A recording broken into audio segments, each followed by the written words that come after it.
Welcome to today's webinar, all about revenue forecasting for ecom and CPG businesses. So revenue forecast is either the foundation that scales your seven-figure business into an 8 or 9-figure company, or it can also be the blind spot that completely kills your cash flow and destroys months and months of growth in a matter of weeks. And today I'm going to be talking about why 90% of ecom and CPG founders are getting this wrong. And more importantly, what we're going to be talking about on the webinar today is 5 proven methods that most successful CPG brands are actually using to forecast their numbers, often with pretty scary levels of accuracy. So here's a quick rundown of what we're going to be covering today. First of all, we'll be talking about why revenue forecasting is so important and the reality that, it's literally impossible to run a serious business without some type of projection of your top line growth. I'm also going to be talking about 2 of the most common mistakes that I see founders making over and over again. These things happen all the time. And then we're going to be looking at 5 different methods that actually work, including the one method that most founders have actually never heard of. And it's really, really perfect for brands with a lot of repeat customers. So before we dive into the content, I just want to take a minute to introduce myself. So I am a fractional CFO. I run a business called Future Ready CFO, where essentially we help founders go from a state of chaos and confusion in relation to their finances and numbers to one of clarity and confidence. I spent about the first decade or so of my career working on Wall Street. Then I founded my own ecom business in 2017. I've done some mentoring and advising along the way, but my primary focus these days is on Future Ready, the CFO business. Okay, so I want to ask you guys a question. How many of you have ever been completely caught off guard by your own success? Think about maybe you had, a viral moment and, you suddenly took off. Maybe it was a piece of social media content or something, but sales exploded and you're suddenly scrambling around for inventory. Your team is absolutely overwhelmed. They're spread thin and you're missing out on potentially millions in revenue because you simply were not prepared. Or alternatively, maybe you've been on the other side of this and you ordered too much inventory based on optimistic projections. And now you're dealing with the ramifications of that, which is a mountain of dead stock that's eating into your cash flow. So both of these situations can kill businesses. And the root cause of both of them is bad revenue forecasting. So here's why I believe that accurate revenue forecasting is so critical for your business. So revenue, as a number and a figure to look at and think about, it tells us a lot about things like product market fit validation, right? So when I see a business that's got good revenue growth and we predictably forecasting revenue, it tells me that we have figured out how to solve a real customer problem in a consistent and predictable way, right? It tells me that the formula is working and we know how to put fuel on the fire and get things to grow, right? It's also unbelievably helpful for resource allocation, right? Every dollar you spend on marketing, every hiring decision you make, and every square foot of the warehouse that you're occupying for your 3PL, it all, is impacted by your revenue forecast, right? This is obviously hugely important to inventory planning as well, right? So this is where most brands either kind of make or break themselves when it comes to linking up revenue forecasts with their inventory planning. If you get your revenue forecast right, then you can get your inventory forecast right. And inventory is probably going to be the single most expensive thing that you have to spend money on if you're running one of these businesses. And, if you get it right, then things go really efficiently. You can have great financials, but if you get it wrong, it's very, very easy to create a complete mess here. The final reason why revenue is such an important number is it plays into valuation, right? So whether you might be raising capital, you're planning for an exit, whatever it is, like your revenue forecast is or your revenue number is a hugely, hugely important input to thinking about valuation for businesses like this. So let's talk about what some of the risks around revenue forecasting and some of the big mistakes that I see a lot of founders making. So the first problem that we run into is we forecast too high. Now, if we forecast too high with our revenue numbers, one of the biggest risks that we run into is cash flow strangulation, right? Every dollar that we have tied up in the excess inventory that we don't need because sales estimates were too high is it could have been an avoidable expense. And that money that you have tied up in inventory because your forecasts were too high is money that you cannot spend on other efforts that would have otherwise grown your business. So because you've got that money in inventory, you cannot spend it on marketing, you cannot spend it on hiring more people, and you cannot spend it on things like new product development. There's also a very real risk that you will have inventory depreciation or maybe even inventory obsolescence, especially if you've got things like expiry dates to worry about, right? If your inventory forecasts were too high if your revenue forecasts were too high and you've now got too much inventory, then you could have product that's just going bad and might eventually need to be written off or disposed of, right? The next issue is that we might have bloated overheads. If we forecast our revenue too high, then it's quite possible that we've also hired too many people, right? Maybe we've got too many overheads and too many people sitting around to, manage a much higher revenue forecast than what has actually transpired. And that could be translating to higher salary expenses. The final thing to keep in mind here is that we've probably got some type of balance sheet deterioration. All that excess inventory, it had to be paid for somehow. So you are burning up your cash reserves because you've got excess debt, which means excess interest. And so, it's impacting the bottom line of your business. You've got higher costs as a result of it. Now, the scary part of all this is that sometimes over forecasting revenue can kind of feel good in the moment, right? You're being aggressive or you're being minded. And, there are times where that might feel like a good thing. But the cash flow implications of this can kill businesses unbelievably quickly. Now, on the flip side, there's also a lot of risks of getting your revenue forecasts too low. The most obvious of which is that if you forecast revenue too low and you didn't order enough stuff, then you might have stock outages. And that could mean unhappy customers, right? Customer satisfaction could decline because people are coming to buy stuff from you and you don't have anything to sell. There might also be platform-specific penalties. Some of you who sell on Amazon might be aware that Amazon actually penalizes brands now if their inventory coverage falls too low. It can lead to operational chaos. Your team is constantly running around trying to put out fires and trying to get things where they need to be pronto. It's just a really, really stressful operating environment to be in. And finally, we've got missed market and sales opportunities, right? Like there's a revenue and there's going to be a profit impact to this because we couldn't sell product because we under forecasted revenue, we had not enough inventory available, and we missed out on the sale as a result of that.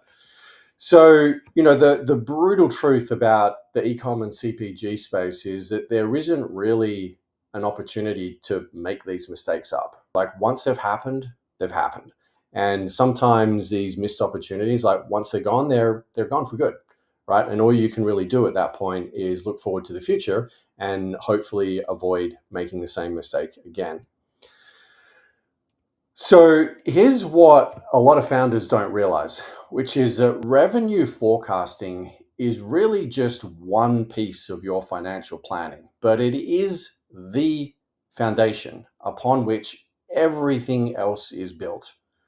Without a solid revenue forecast, you literally cannot build any other type of forecast or projection for your business, right? Without a revenue model, it's really difficult to build a demand forecast model. Without a demand forecast model, it's pretty tough to build an inventory or reorder model and figure out when you should be repurchasing. And if you don't know when you should be repurchasing, it's going to be hard to build a production model as well. And production and inventory are obviously, very expensive things for businesses like ours. And without those inputs, you can't build a 13-week cash flow model. You can't set a marketing budget. And until you've got, the revenue model and all of these other inputs kind of figured out, you're also not going to be able to construct any of your three-statement financials. And what I mean by that is the profit and loss, cash flow, and balance sheet on the right-hand side. So literally the entire stack here, forecasts and projections that we might want to put together for our CPG or ecom business, like none of it works without a revenue model. And I would, often argue that this is where we should be spending the vast majority, maybe 70 or 80% of our time as we look to forecast what's going to happen with our businesses. Now, I promised you guys 5 different methods for looking at revenue and forecasting it for your business. And each one of these works for different type of businesses and at different stages of their growth. The key is really picking the right one for your situation. And this is a really, really critical step, and actually implementing it consistently is super important as well. So let's start off actually looking at some of these methods now, and I'm going to be showing you guys how each of these things works. By the way, I did promise all of you guys a template, so do stick around to the end. I'm going to be including the Google Sheets, which I'll be showing you in just a moment. You're all going to be able to access a copy of that. You can download it and you can start implementing it for your own businesses as you wish. Anyway, the first method that I wanted to talk about here is the website-based method, and it's probably the most intuitive forecasting approach. And it works really, really well for direct-to-consumer brands, i.e. businesses that are selling through Shopify, Amazon to some extent, WooCommerce and so forth. So the formula for this is pretty simple. You basically just look at traffic multiplied by conversion rate multiplied by average order value equals revenue.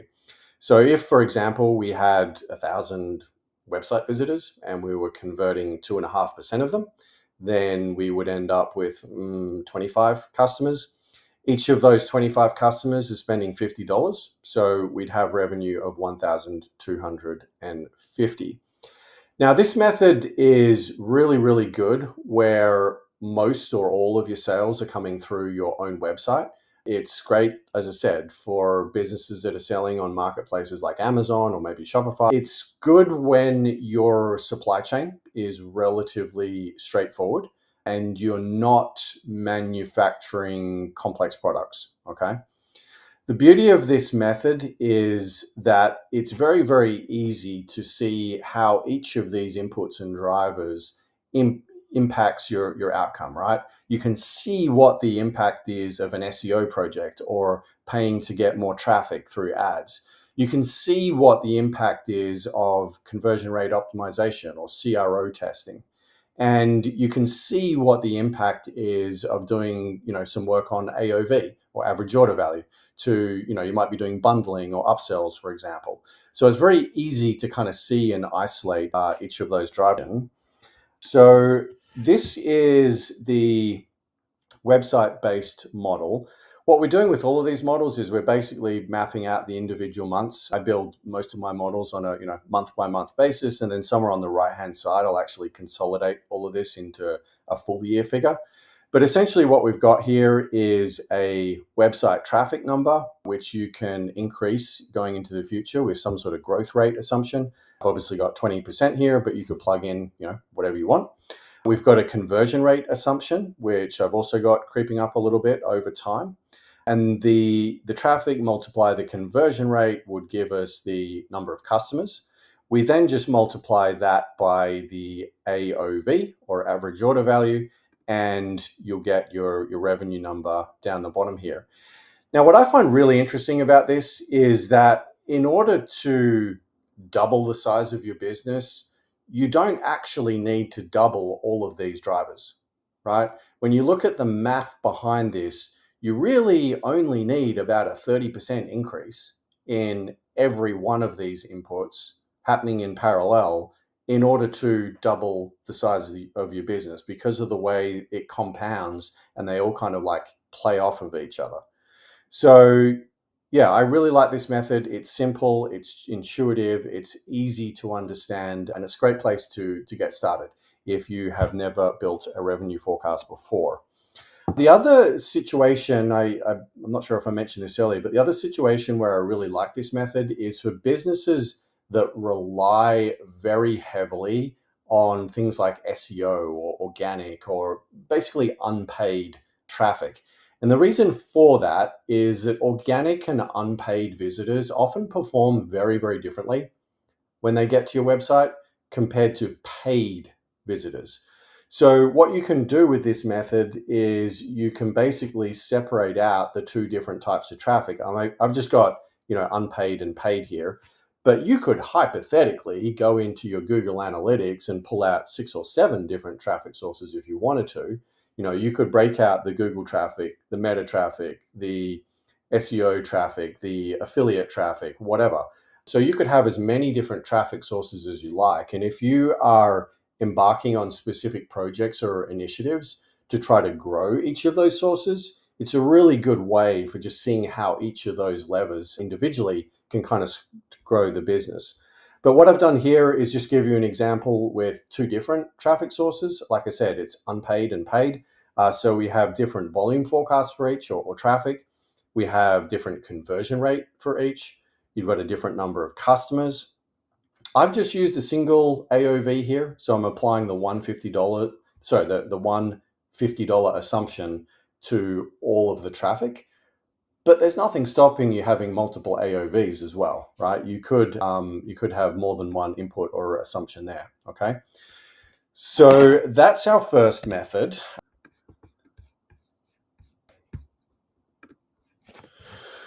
Okay, on to the next method here. So the next one that I wanted to talk about is customer-based forecasting. And if you're spending significant money on paid acquisition, the customer-based method might be a really, really good one to look at. So the formula here is basically we look at the marketing budget divided by the customer acquisition cost. So those two numbers together would give us the number of customers that we're acquiring. And then we just multiply that by the average order value. When you multiply all those 3 numbers together, you're basically going to get revenue, right? So this approach is great if you have a subscription or repeat purchase model type business where you're very dependent on customers coming back a number of times. It's good for businesses where we have a fairly high dependency on paid traffic, i.e., most of our growth is coming through Google, Meta, TikTok, or whatever. It's good for founders and businesses that have a pretty good handle on things like CAC and LTV. Not that it's critical, but I find it can be very helpful to have some industry context so that you actually have a little bit of a sense of what is a good or bad CAC and what is a good or bad repeat purchase rate. If you've never heard of those terms before, or you're completely unaware of what they mean and what they should be for a business like yours, then this could be, a little bit more challenging to implement. What I really, really like about this method is that it forces you to really think like a growth marketer. So every dollar of marketing spend has a predictable return. And with this model, you can basically know exactly how much revenue each dollar in marketing is actually going to be generating. Okay, so the main assumptions up here, as I said, is basically the marketing budget, and as you can see, I have this increasing gradually over time. Then we have a customer acquisition cost. Now you'll notice that I've actually got this decreasing here, which is debatable. Usually, what happens as you increase your marketing budget is that the efficiency of your customer acquisition would actually reduce, which, if anything, would be an argument for saying that the CAC should go up over time.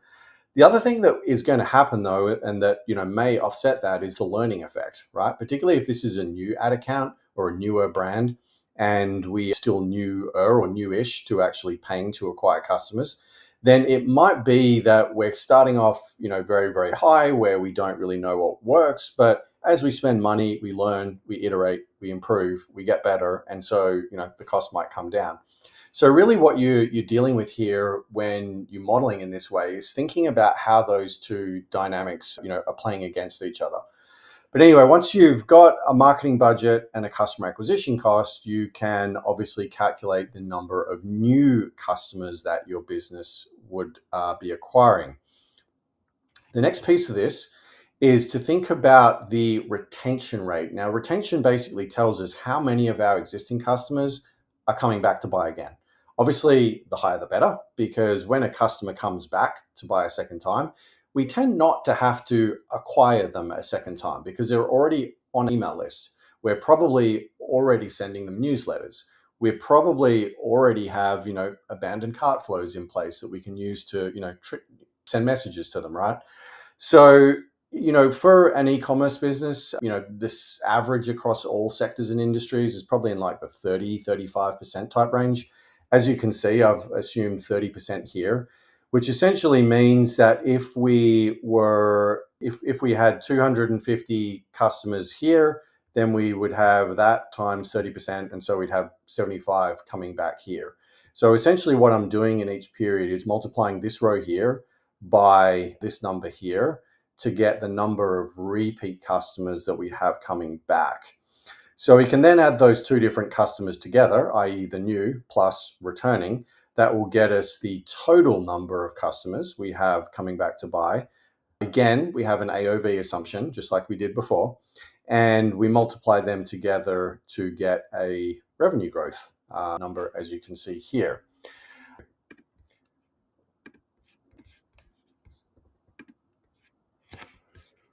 Okay. On to method number 3. So, for brands with a significant retail presence, method 3, which is the store-based forecasting, is often a really, really good way to think about things.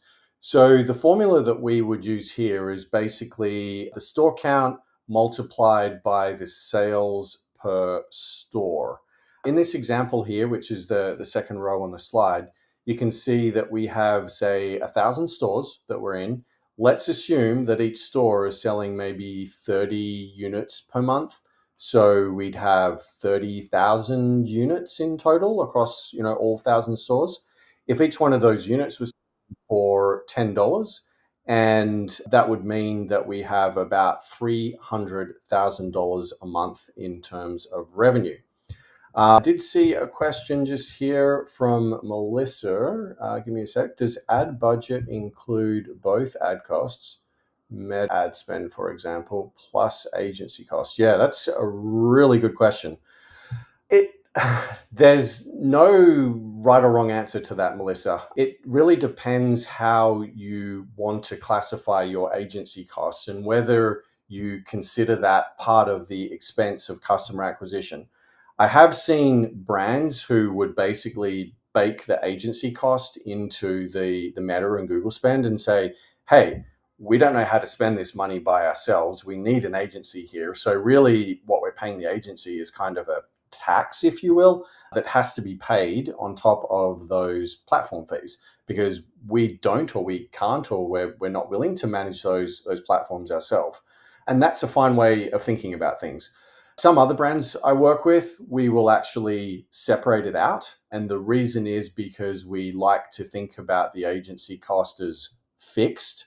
And really, what we're trying to do when we're looking at the unit economics of customer acquisition is thinking about the numbers that can actually vary, right? The KPIs or the figures that we're actually trying to improve month to month, which is obviously increasing our ad spend and reducing the CAC over time. So I hope that answers your question. Let me know if not, but there's no right or wrong. I've seen people do it both ways. Cool. Okay, so this method, which is really, like I said, store-based forecast, is great for businesses that sell predominantly in retail, right? Brick and mortar. If you're selling into Whole Foods, Target, Walmart, whatever, this would be a great method to try to do. And I say try because I'll be honest, getting the data for this can sometimes be rather difficult. And it can also be quite expensive sometimes. Like, to actually get this store level velocity data that you need to put this together is often not straightforward. But anyway, the sales volume for businesses like this is usually pretty well correlated to the store count. With all of these methods, and when it comes to thinking about which method is best for you and your business, you really want to think about, what is the lever that I'm pulling here? What is the strategic action that I'm taking to try to grow my revenue? And if the answer for that is store counts and we need to be on more shelves, then great, let's look at something like this. If the answer to that question is spending more on ads, then great, use the last method, the customer acquisition based method. But if you're not really either of those categories and the lever that you're pulling is about website traffic because you're using affiliate marketing or referral marketing or some other unpaid type, then maybe the first method is best, because that's going to let you isolate volume as a driver. So you really want to pick a forecasting method that aligns with the growth strategy that you are attempting to execute upon. Okay. Just a point of clarification I wanted to make there.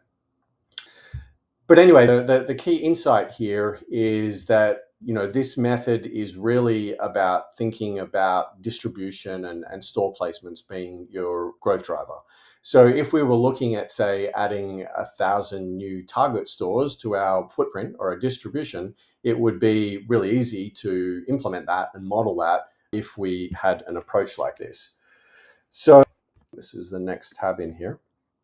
So I've tried to simplify it a little bit here by only showing you a handful of retailers and regions.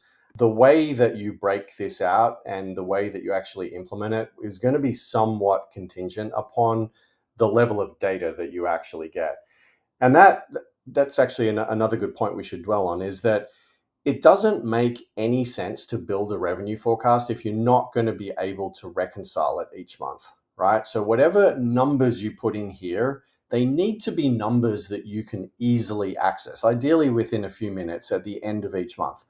Because if you can't do that, then you're never really going to have any way of knowing why you did or did not hit the revenue forecast. And you're never really going to have a great, you won't be able to kind of close the loop and understand why things may have gone off the rails and you may not have hit the revenue number that you were looking for. So it's critically important that whatever level of detail you do here, it be a level that's kind of matched by your data and information access.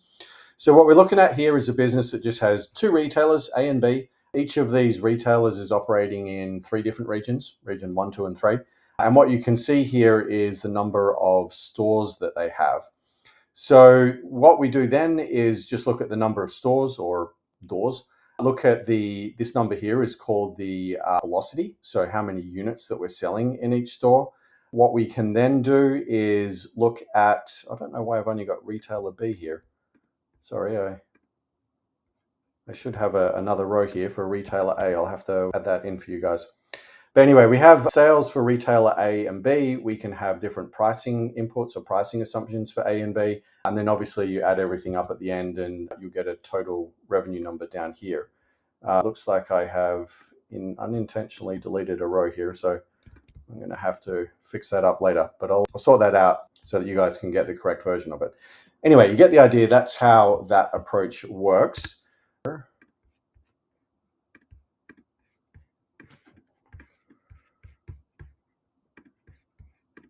Okay. So we've been through 3 methods so far. We've looked at website, customer acquisition, and store-based. The next method I wanted to talk about is very, very relevant for businesses that might be selling more commodity type products or businesses that are, selling in fairly established markets, such as Amazon, as an example. So the fourth method that we have here, I call it the market share based methodology. And it's perfect for brands that are really not trying to create demand. What I mean by that is they're not, trying to introduce people to a new product, a new way of solving their problem, or a new widget. All they're really doing is trying to carve out a chunk of the demand that already exists. And this is what most Amazon brands are doing, candidly, right? People don't really go to Amazon to discover new products. They already know that they're looking for, orange juice or a hairdryer or, whatever it is that you're selling. If you're selling on a platform like that, all you're really trying to do is just take as large a chunk of the pie as you possibly can. There tends to be not very much that an Amazon seller is going to be doing to actually increase the overall size of the pie. They're just about increasing their slice, okay? So this method I found really, really helpful for, like I said, Amazon-centric businesses and businesses that are, not really doing much in terms of Meta or Google, demand creation. It's also really, really good for businesses that are highly seasonal as well. And I'll give you an example of that right now. So let's think about maybe a Halloween costume company, for example, right? It is not creating demand for Halloween. There's not a whole lot that, your Halloween accessory company is going to be able to do to influence demand for the number of outfits, right? It is what it is. By rocking up and being part of that industry or that market, all you're trying to do is just get your share of the existing demand. The other really, really, important thing about that is demand's obviously very seasonal as well, right? There's a brief window where there's probably a huge spike in demand for this sort of product, but for most of the rest of the year, it's going to be close to zero. So what I like about this method is it makes it really easy to understand that seasonal pattern and how things might be ebbing and flowing or going up and down throughout the year. But as a simple example, let's say that we could see that the size of this marketplace, Halloween costumes or whatever, let's say it was 20,000 units and we were aiming to get to a 10% market share. That would mean that we are selling 2,000 units, right? 20K by 10 would be 2,000. And each one of those units is selling for $15, then we'd have $30,000 in sales over whatever time period we're looking at. Okay. So this method starts off with the volume data over here. And you might be wondering, well, this is all well and good, but where do you get the volume data from? Good question. When I was running my own ecom business, we would use a tool called Helium 10 for this, which is like a third-party data aggregator for Amazon. There are other tools out there and tools that work across other platforms. You can also use a tool like Google Trends as well. You obviously don't need a subscription for that. Anyone can access Google Trends, but Google Trends is really good for seeing these seasonal patterns throughout a year and also across years as well. But anyway, you need some sort of data source that tells you, how demand or volume for this category is moving throughout the year. And I guess what you'll notice here is this is probably could be a product a little bit like what I was currently previously selling. So I used to be in the gardening category and we had some products that were very giftable, right? So what you might see for that sort of category is you'd obviously see a pickup in spring. That's when most people are getting into their gardening. And summer, things are pretty dead, right? It goes right down. And at the end of the year, we'd see a bit of a bump again because we had some products that were quite giftable, right? So this is not, atypical for a brand, like what I had. Obviously, if you had a Halloween centric brand, it would be peaking at a different time of year. You obviously need to understand the seasonal patterns of whatever it is you're selling in order to be able to plot this out. The next step, though, is to basically look at how you might project that. And you could look at multiple years worth of this volume data, and you might be able to observe that the demand is growing at, say, 5% year on year. And so if you can observe that level of baseline growth, then you might be able to anticipate an expansion of this market as it grows. And so next year, we might anticipate that there's actually more people searching for gardening kits or Halloween costumes or whatever it is. We would then put in our market share assumption, as you can see here, which will get us the number of units that we sell multiplied by price, and then you will get the revenue assumption down here. What I really, really appreciated about this method when I was using it for my own business for a while is that it allowed us a kind of constant reference point in terms of how we were doing competitively, right? We could see like month to month, like were we getting better or worse relative to our peers? Because we could see the market share go up and down, right? Obviously, if we see a market share drop during a period, it's a catalyst to go, okay, what happened? Like, is there been a new competitor come in? Did we have a problem with our listing? Like, who's taken that market share off us? And that's, a hugely important number when you're selling in an industry like this. Okay, so the final method that I wanted to talk about here is probably the most complicated. So brace yourselves a little bit. This would be a time to pay attention and tune in. So the final method here is cohort-based forecasting. And I'm going to, just going to dive into this one. It's kind of hard to explain without seeing it. I'll come back to the slide once we've actually had a look at the method itself. So this is basically how a cohort-based revenue forecast works, all right? So what you're looking at over here, like we had before, is the different months throughout time. What you're looking at over here is our different cohorts. And we are labeling these cohorts based on when they made their first conversion, okay? So what we're saying here is that in January, we had 80 people who made a first conversion, i.e. became new customers. Therefore, we have 80 people in January. None of these other months have actually transpired yet. Obviously, in January, there are no February customers. So that number is going to be 0. But when we come to February, we have some new customers from February. And in this case, we've said it's 85. Plus, we've got some of the January people who have decided to come back. And in this example here, I've said that number is 35%. So 80 multiplied by 35 would give you 28 people who've come back. So what we have here is a total of 113 customers, 85 of which are new and 28 of which are recurring. Same thing is going to happen again in March, except this time we have the new people for March.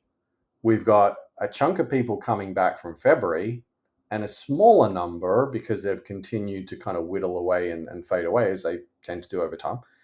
We've got a smaller number from January. So we've actually got 3 different cohorts that are shopping in the month of March. And this would be 130. 90 of that 130 are new customers, i.e. these people. 40 of that 130 repeat customers, okay? Now, I want to show you guys something really cool. I'm going to put up the retention rate here to 100%. And as you can see here, basically what that means is we don't lose any customers from month to month. Like you can see here, the 80, 80, 80, 80, right? They're all sticking around. No one's disappearing. And this diagram here basically shows what our revenue would look like if we had a business like this. So what you're looking at here is the January cohort. Then we have that followed by the February cohort and the March cohort. And as you can see, these different cohorts are basically just stacking on top of each other, a little bit like layers, pancakes in a pancake stack. They're all kind of horizontal, going up and up and up, as you can see. Now, e-commerce businesses do not have 100% conversion rate. Even, a SaaS software business would not have 100% conversion rate. In fact, 95% would be a pretty good conversion rate for a SaaS business. And when you drop it to 95%, see how the graph actually changes? And what's happening now is that these pancake layers are starting to get thinner and thinner as time goes by. They start off very thick on the right-hand side, where we've got 100% of that cohort. But by the time we get over here, the layer has gotten thinner because, as you can see, we're losing people. We had 80, but by the time we get over here, we've actually only got 46. Now, for your e-commerce business, it might look a bit like this, which is a 35% retention rate. And so suddenly our layers have gone from being horizontal, like they were with the 100% retention SaaS example, to now much more angled. And so rather than the revenue coming from historic accumulated customers, really the big driver of revenue here is much more about the new customers. New customers are proportionally having a much, much bigger impact on our revenue growth than the impact of our returning or repeat customers. Let's look at what happens though if you had a 0% retention rate, right? In other words, people come up, they only ever buy once, and once they buy that single time, they're gone. This might be something that you could anticipate for a brand like mattresses, right? Mattresses are things that people tend to only buy, I don't know, maybe once a decade or something. I suspect that businesses like, Casper have probably struggled with a scenario similar to this. And look at what happens here. The cohorts are almost vertical. And really the only reason that we have revenue growth at all is because we have more and more new customers being acquired. If we drop that to 80, and so we didn't have additional new customers coming in, then there basically is no revenue growth anymore, right? It's completely disappeared. The only customers that we have are the 80 that we acquire every month, because none of them are rolling over, and there is no kind of creep up of that new customer number coming into the business. I'm just going to undo some of those changes to the template, but that's essentially how the cohort model works, which is a really, really good model if you're actually spending time and playing with the, some of the drivers behind this. So if you are, for example, working on your retention rate, then what you can do is saying, okay, we're introducing a new product, we've got a new accessory, we've got a new clave, post-purchase sequence, whatever. Like if you're actually doing something that might help your retention rate, then this method is nice because you can model that retention rate kind of increasing over time, as you can see here. The other way that it's really nice is that if you're doing something on AOV, right? Like you might be working on bundles or upsells, and maybe you've got some plugins or new products that are designed to improve AOV. So I've just shown them constant here. I've said all of the news are 100 and all of the returnings are 80. But if you were working on some initiatives that might move them separately, then this method is nice because you can actually isolate it, right? And you can think about them separately. I should also mention, while we're here, is for any of you that are using Shopify, what's great about this method is there's a Shopify report that actually gives you all of the historic data that you need. So if you go into Shopify reports analytics, I think it's conversions over time is what the report's called. There's a few different ways that you can show it, and you'll need to play around with the settings, but it's very easy to get this data, which is nice.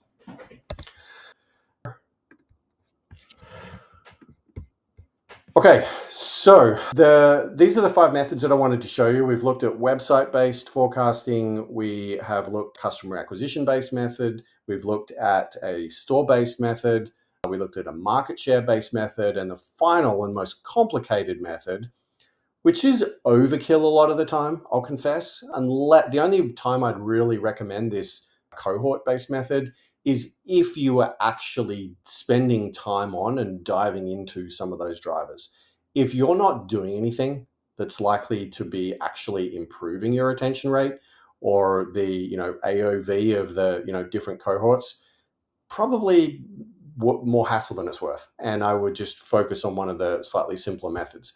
But if you are getting into cohort engineering, then it's the way to do it. So let's talk for a minute about kind of implementing this and actually thinking about using this in your own company. The reason that we have all of these different forecasting methods, and in to be transparent with you, when I'm building a client model, I'll usually have at least 2 of these methods in the model. So I'm maintaining at least a couple of these different methods for any one business unit, for any one company. So one of my clients, for example, sells in retail, they sell in Shopify, and they've got like a wholesale business as well. So I have 3 different kind of sales channel models. And within each of those sales channel models, I may have multiple revenue forecasts as well. And the reason for that is basically summarized by this chart here. So when you look at the world of kind of bookkeeping, accounting, and finance, it's helpful to think about things on these 2 axes, which is complexity and value. On the bottom left corner, which is basically where bookkeeping and accounting lives, is what we call descriptive analytics. And the point of descriptive analytics is to answer the question, what happened, right? As an example, we might say, okay, what happened? Revenue dropped 5% last month. Okay, your bookkeeper and accountant or accountant should be able to tell you that, okay? The next step, however, is to get into diagnostic analytics, and that is addressing the question, why did it happen? And this, my friends, is why I maintain multiple revenue models for most businesses. I want to be able to dive into the drivers. I want to be able to see, okay, revenue dropped 5%. Was it because of traffic? Was it because of conversion rate? Was it because of AOV? Was it because of CAC?